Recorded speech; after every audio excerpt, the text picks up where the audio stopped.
Hello, this is Matt on the Moon Lambeau channel. An XRP petition to the White House has been removed. And I noticed it on the 27th in the afternoon. I tweeted about it. And so the deal with this thing, I'll run through some of the specifics, get you caught up to speed for those that aren't in the know. But this petition to the White House, there's a goal of hitting 100,000 signatures on this thing to get the White House to recognize the issue. Not that it necessarily would do anything as far as the SEC versus Ripple thing, but look, anything in that direction, I'm not gonna say it's bad, right? But it doesn't look like we were ever gonna hit that 100,000 signature mark. But even so, the deadline for that was the 28th, January 28th. And so why was it then removed before that? And I'll tell you right here at the outset, I still don't know. And so I'm not one of these conspiracy theory guys like it was some sort of coordinated plan against Ripple and XRP. Some people's brains always just go there, and mine does not.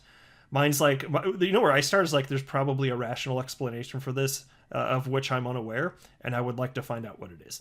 That's pretty much the way that my brain functions in life. That's pretty much it. I don't go to like the most wild thing that enters my head. That's just not how I operate here. So now, of course, there always can be wacky things. I'm not denying that there's I'm not saying that no conspiracy theories have merit. I'm saying that the vast majority of them don't. So just take that for what it's worth. So anyway, I'll run through that. Also, there is this positive piece from the Daily Huddle. Ripple's XRP remittance product powered $2.4 billion in volume in 2020, says senior executive. But I do want to be clear. I do not have a financial background of any kind. I am not offering financial advice, and so you should not buy or sell anything because of anything I say or write. I just think it's fun to talk about these topics as an enthusiast, and I run this channel purely as a hobby. That is all that it is. Also, if you would please ever so delicately tap the like button, I would definitely appreciate the support, because if you do, it will tell the YouTube machine that you don't necessarily completely hate this particular Moon Lambeau video, and as a result, the YouTube algorithm will be more likely to suggest this content to people that it thinks have similar interests to you. That's pretty much how it works. And also consider subscribing if you've not yet done so, because why the hell not? Take my free content, damn it! All right, so here's the tweet that I put out. Oh, and shout out to Scott Caruso. This is the reason that I thought to check it. Scott Caruso tagged me, along with a few others in the community, and wrote, "Whatever happened to that petition that XRP holders filed to White House, where we were looking for 100,000 signatures by end of month?" And actually the date was the 28th, but yeah, you're close enough. And so I retweeted that, and I wrote, "The XRP petition has been removed from the internet. The link to the petition now leads to the homepage of the White House. I don't know why, as the deadline for the 100,000 signatures wasn't until January 28th. And so you can, here's a piece from January 6th that's covering this rather sufficiently. And it reads as follows. Over 35,000 people have signed an online petition asking the U.S. federal government to deem the cryptocurrency XRP a currency. And then let me go a little bit further here, because I want to cover choice pieces of this, if you will. I think I want to go down a little bit further. Yeah, here we go. So this has everything to do with damages of the XRP markets as a result of the SEC actions, and so basically they're just requesting that XRP be declared to not be a security. That's basically the request here. And so here's a quote from the website, which is now gone. "Due to the action, the $40 billion market for the currency is rapidly failing as companies scramble to maintain compliance," the petition reads, adding, "hundreds of thousands of ordinary Americans, the very Americans that the SEC is tasked to protect, are suffering irreparable harm and damages." While the petition has already garnered 35,000 signatures, if it wants the government to respond, it needs 65,000 more. So it's kind of a shame, whatever the reason is for this, and it could just be something as simple as an administration change with Biden coming in. Some sort of explanation would be nice, rather than just redirecting straight to the White House official website. Something like that would be kind of nice, don't you think? Because in reading through my comment section, people were saying that one person said that that he was thinking all the petitions went down. I'm not sure. I couldn't find any sort of news on that. There are some people that found what they thought was an explanation of the petition function on the website being removed, but it ended up being something unrelated from like 2017. And so I don't know, but nobody to this point has had the answer. So if you know something that I don't, let me know, ideally on Twitter if you could, and I will be happy to talk about it in a future video, and I'll be happy to credit you. I always want to give credit where it is due. Because I don't pretend to know everything. I share what I learn, and then I learn all sorts of stuff from other people within the XRP community. I think that's exactly how it should be, and it's part of the reason I've been saying for over 3 years at this point that the XRP community is the best community in all of crypto, bar none. I'm just telling you, there's not even a close second. All right, into this piece now from the Daily Huddle.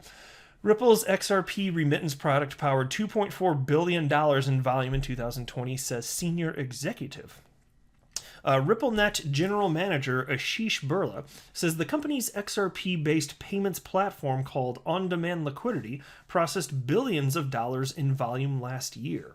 Burla says RippleNet, Ripple's institutional payment providers network, had a strong 2020 as it powered around 3 million transactions while expanding to 18 new countries and signing 15 new deals, even as the U.S. Securities and Exchange Commission filed a complaint against the San Francisco startup. By the way, I don't know about you guys, but the more that I learn about what's happening with the SEC versus Ripple situation as I get more insight from Ripple's, the more confident I am in holding my XRP. I acknowledge it's riskier to hold it now than before the claims, but I'm sleeping easy. I am not worried about anything. I suspect, look, my bags are packed. I'm done buying XRP, but I suspect I'll look back and wish that I had bought more in hindsight if I could just fast forward a year or two or three or whatever it takes.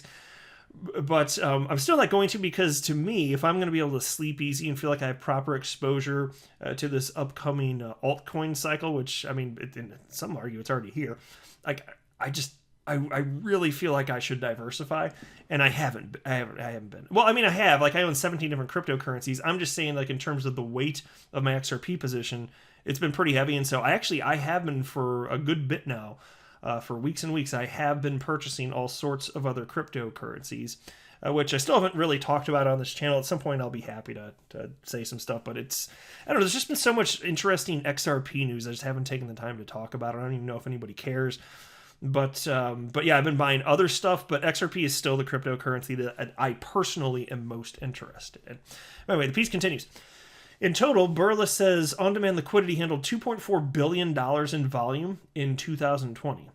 The SEC says Ripple illegally sold XRP as an unregistered security for years and accuses Ripple of paying companies to use its line of cross-border payments products. See, they word it like that, like it's some sort of secret, or that it's bad or fraudulent, or like, I'll tell you what, monetarily incentivizing new customers when you're building out an ecosystem surrounded by a new technology is pretty commonplace.